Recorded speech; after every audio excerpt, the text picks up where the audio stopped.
রামায়ণ এটি হলো প্রাচীন ভারতীয় একটি মহাকাব্য।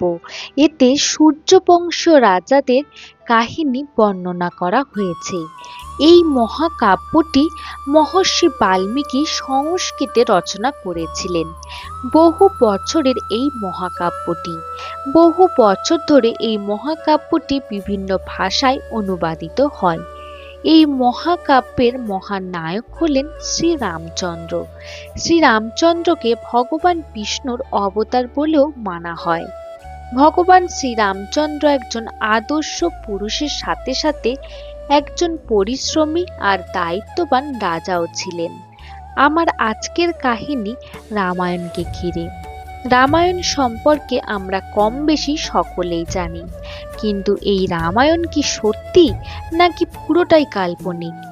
বা রামায়ণ যদি ঐতিহাসিকও হয়ে থাকে, তবে কতদিন আগে ছিলেন শ্রীরামচন্দ্র?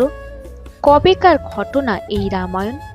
রামায়ণে রামের জন্মের মুহূর্তে গ্রহ, নক্ষত্র ইত্যাদি যে বর্ণনা রয়েছে, তার উপরে ভিত্তি করে জ্যোতিষ বিজ্ঞানীরা রামায়ণকে 5114 খ্রিস্টপূর্বাব্দ হিসাবে বার করেন।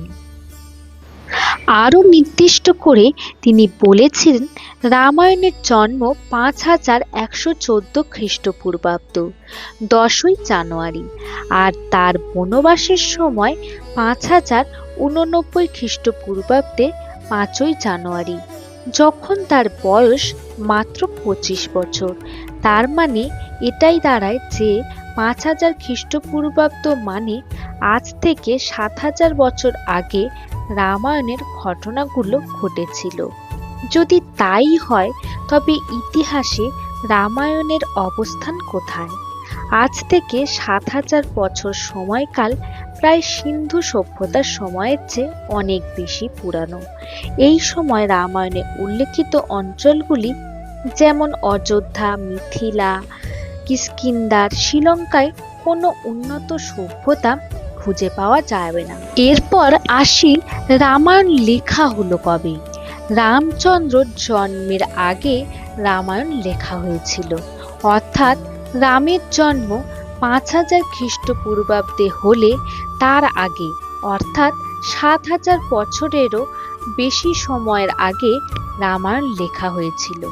কিন্তু না, রামায়ণের ভাষা বাল্মীকি বিশ্লেষণ করে দেখা যাচ্ছে যে তার ভাষা মহাভারতের চেয়েও আধুনিক, এবং গবেষকেরা বলেছেন যে 1000 থেকে 500 খ্রিস্টপূর্বাব্দের মধ্যে রামায়ণ লেখা হয়েছিল। রামায়ণের গল্পের কাহিনী অনেক রকম আরও রয়েছে। রামায়ণ ইতিহাস কিনা তা নিয়ে তর্ক চলুক, কিন্তু তার ঐতিহাসিক মূল্যও আছে। আমাদের ভারতীয় সভ্যতা ও সংস্কৃতিতে মূল্যবোধের শিক্ষা দেয় এই রামায়ণ। আমার আজকের ভিডিওটি যদি ভালো লেগে থাকে, তাহলে লাইক, কমেন্ট এবং চ্যানেলটিকে সাবস্ক্রাইব করতে ভুলবেন না।